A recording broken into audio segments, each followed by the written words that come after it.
Then the doorbell jingled. A man walked in, hood pulled low, hands stuffed deep in the pockets of a tattered jacket. Andre's instincts, honed over years of working nights, sent a jolt of alertness through him.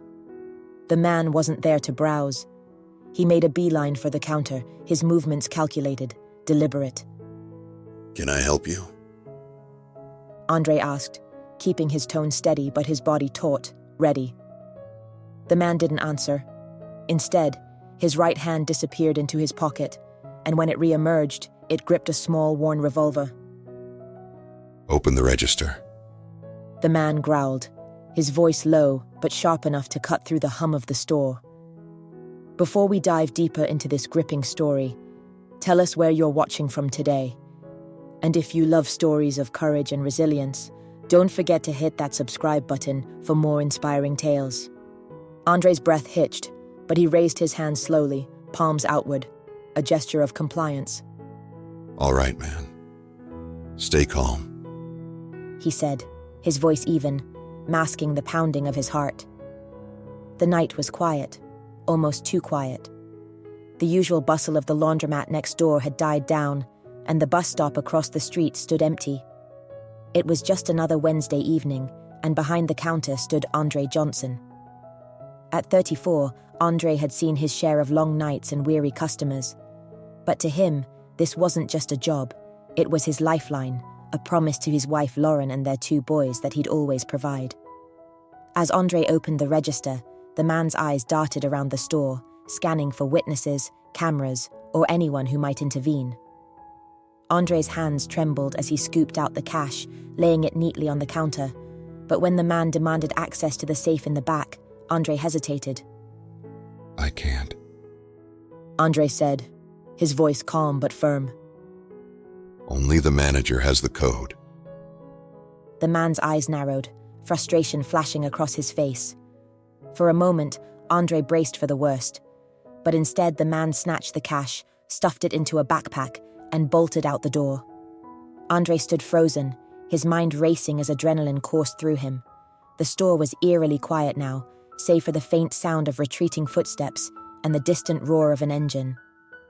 Reaching for his phone, Andre called 911, his voice steady as he recounted the events to the dispatcher. When the police arrived, Andre walked them through every detail: the man's height, his voice, the weapon, and the backpack. But as he spoke, a sinking feeling settled in his chest. He'd seen too many reports filed away and forgotten. Would justice ever come?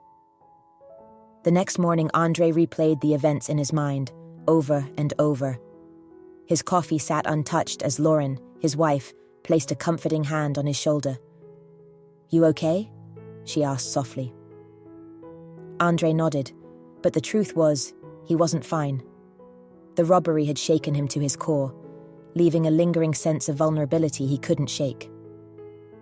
When Andre returned to work that evening, everything looked normal. The cash drawer restocked, the shelves neat, the morning crew chatting as if nothing had happened. But for Andre, the store no longer felt safe. Every sound, every shadow, every customer who lingered too long sent a spike of unease through him. Later that night, as the store quieted and his shift neared its end, Andre's eyes drifted to the security cameras. Rewinding the footage, he froze. There it was. A small detail he'd missed in the chaos, a patch on the man's backpack, the logo of a local mechanics shop. Andre's pulse quickened. He knew the shop. He passed it every day on his way to work. Now he had a lead. But should he leave it to the police? Or take matters into his own hands? The next morning, Andre parked his car a block away from the shop, his hoodie pulled tight. He wasn't looking for confrontation, just answers. From a distance, he watched the shop's entrance, his eyes scanning for the worn backpack. Hours passed, and just as Andre was about to leave, a man emerged, a man whose face was burned into Andre's memory. It was him. Andre's hands clenched as he snapped a photo of the man and his car, noting the license plate. Over the next few days, Andre returned, watching from a safe distance, piecing together a pattern of the man's movements. But as Andre gathered evidence, he couldn't ignore the gnawing sense of dread that followed him home. One evening, Andre received a text from an unknown number. Stay out of it, or else. For a moment, fear gripped him. But as Andre looked at the photo of his boys on the refrigerator, he knew he couldn't back down. This wasn't just about the money. It was about reclaiming his sense of safety and standing up for what was right. That night, Andre enlisted the help of his friend Tyrone, a security guard with a calm demeanor and a quiet strength. Together, they returned to the mechanic's shop, waiting for the man to leave. As the man stepped into the dim light of the parking lot, Andre and Tyrone approached. Hey. Andre called out, his voice steady but loud enough to grab the man's attention. The man froze, his hand instinctively moving toward his pocket. What do you want? He snapped. Andre raised his hands, palms outward. Just to talk. He said. About the robbery at Henderson's Market. I know it was you. The man's eyes darted between Andre and Tyrone, his posture tense. You've got nothing. He spat. Andre took a step closer. Maybe, but I've got enough to make the police pay attention. The man's bravado cracked. You don't understand. He muttered. I needed the money. My kid's sick. I had no choice. Andre stared at him, his anger mingling with a pang of empathy. That doesn't make it right. He said, his voice firm. You pointed a gun at me. You took more than just money. You took my sense of safety. The man's shoulders slumped. I'll turn myself in, he said finally, his voice barely above a whisper.